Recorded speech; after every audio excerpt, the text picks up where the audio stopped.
This video contains swearing and crude humor.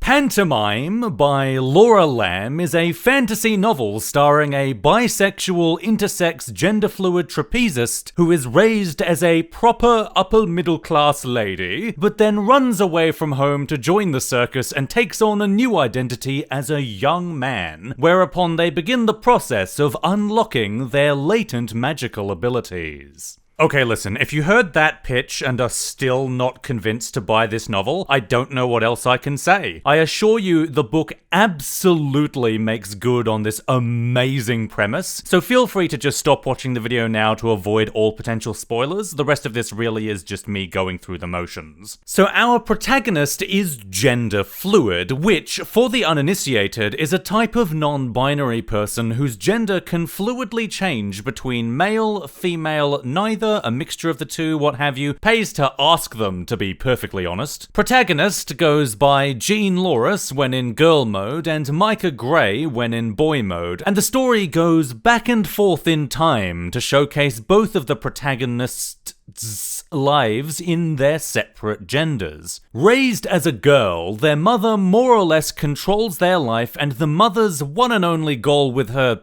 daughter is to hitch them off to a man stupid enough not to notice their anatomical differences until the ink is dry on the marriage certificate. Suffice to say, our protagonist isn't particularly enthusiastic about this plan, possibly for multiple reasons. Things escalate, they run away, wind up in the circus, and take on the new identity of Micah Gray, acrobat extraordinaire. Now, being a fantasy novel with a setting analogous to a real-world time frame, 17 to 1800s maybe, around the height of the printing press, before contemporary queer theory and the like, this book avoids pinning a specific label onto its protagonist for stylistic reasons, and the issues of preferred pronouns and dead names are similarly avoided. In fact, the only reason I know why Micah is gender fluid as opposed to gender queer or even transmasculine is because I read an FAQ from the author. The novel also uses first-person narration as a way to clumsily step around the issue of Micah's name and pronouns being assumed by an omniscient third-person narrator, but then also making me wonder halfway through the novel if Micah is being dead-named and misgendered by the fucking blurb?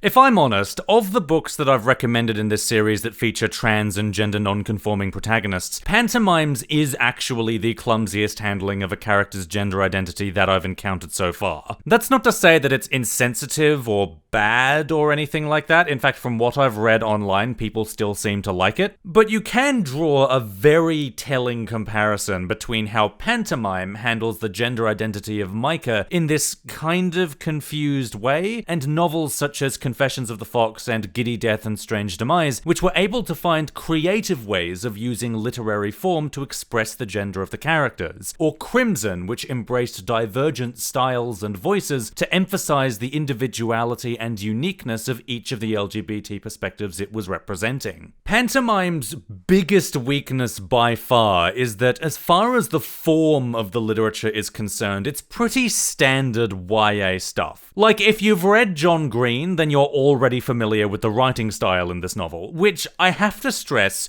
isn't bad by any stretch of the imagination. It's just, when you compare it to other LGBT novels that we've looked at in this series, the ubiquitous Western YA writing style doesn't leave a lot of room for the kind of creativity and expressiveness in terms of literary form that other LGBT novels have used to an outstanding effect. How can I put this? Pantomime is a novel about a non-binary protagonist, whereas Confessions of the Fox, I swear the book itself is trans. Thankfully, the novel's handling of intersex themes is a lot better. In their debutante life, Micah has to deal with the anxiety of being pursued as a wife by straight guys who think that this Jean Loris character is simply a perfectly regular woman. It doesn't go well. Mother also whisks them from doctor to doctor searching for a cure to their intersex intersexness, which surprisingly also does not go well. By the way, for those who don't know, non-consensual invasive cosmetic surgery is actually a prominent issue that faces intersex minors. Shitty parents who are blessed with the miracle of life in the form of a human child find out that their kid has ambiguous physical sex characteristics, and even if the doctor says there's no medical reason to surgically intervene, will insist,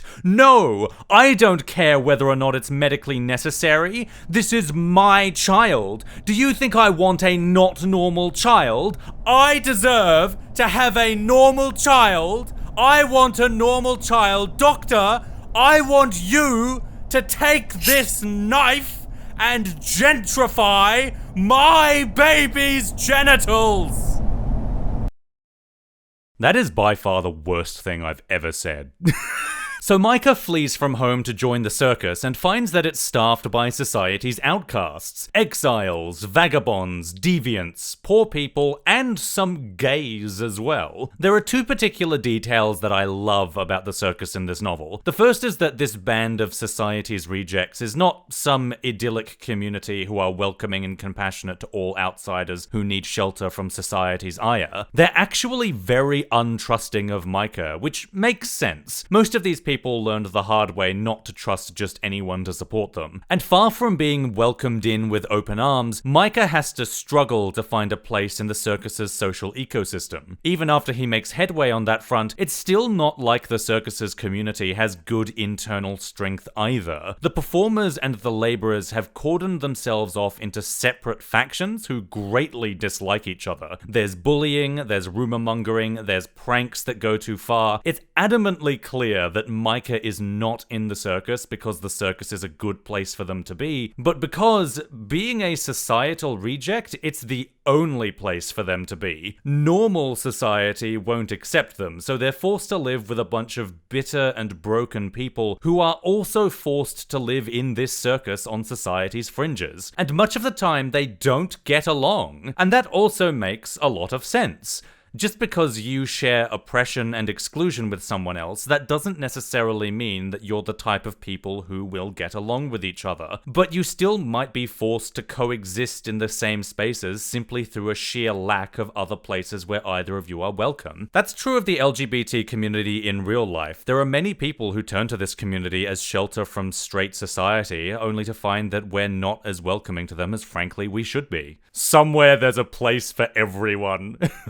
Who came up with that tagline? That's terrible. Another detail that I loved is that the circus has a freak show, and it does the thing where the freaks are actually performers. They're normal people who are pretending for the benefit of the audience. However, the performers in the freak show actually do have atypical bodies, just occasionally not atypical enough to be considered a spectacle on their own. Probably the example best indicative of the idea this gets across is the bearded lady, who of course pulls off her fake beard backstage, except that she actually does have some prominent facial hair, just not enough that an audience of normies who paid to see a freak show would be impressed by. So she wears the fake beard to exaggerate the part of herself that's being sold as this spectacular deformity. I really loved this small detail because it kinda paints this absurd picture of society's standards for normalcy. A woman with some slightly prominent facial hair is considered too much of a deviant to be part of society proper, but still not deviant enough to actually be considered a worthy spectacle by normies. It ties nicely into Micah's own story, where their anatomical differences are so benign and private that 99.9% of the time, literally nobody notices. Except because of society's incredibly narrow concept of normalcy, Micah still has to exile themselves into the fringes with the rest of the outcasts and vagabonds simply to avoid the one mandatory situation within normal society where being intersex would be unavoidably noticed. This feels pretty typical to say for YA, but by far the strongest element of this novel is the theming, and how those themes tie back into the characters. It's just generally good storytelling, but with nothing much added that would make it a difficult read read in either the structure or the writing. So I do actually recommend this novel to readers who would prefer something that's easier to approach. As much criticism as I gave the novel earlier in the review, I did enjoy my time with the story after all is said and done. Most of the meat of the story is in getting to know the various social circles, both in Micah's old life as a debutante and new life as a circus trapezist.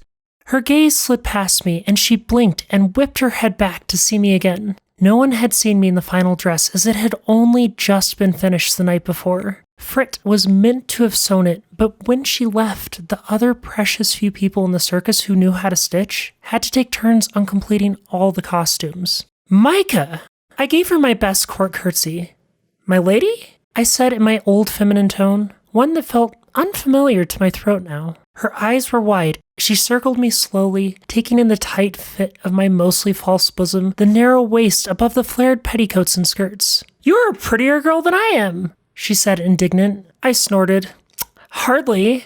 I had never thought I was much to look at as a woman." As expected, it does escalate some of the more central conflicts in the final act for the climax. I feel like as expected is actually a good way to describe this novel generally. Now, I'm not saying that you'll be able to predict exact story beats, goodness no, but at times, it feels like the novel struggles to really go beyond what's expected of adventure stories these days. If you're a very experienced reader who's got a few classics on your record, this novel probably isn't for you, but I can definitely see casual readers enjoying this for the characters and the adventure. The chapters are middling in length, and for the most part they have this meanwhile back at the ranch structure going in the first half, which means that the end of every chapter ends up being a natural stopping point. This can easily be your chapter a night novel if that's your preferred way to consume books. But if you're like me and largely read on public transport, then your mileage may vary.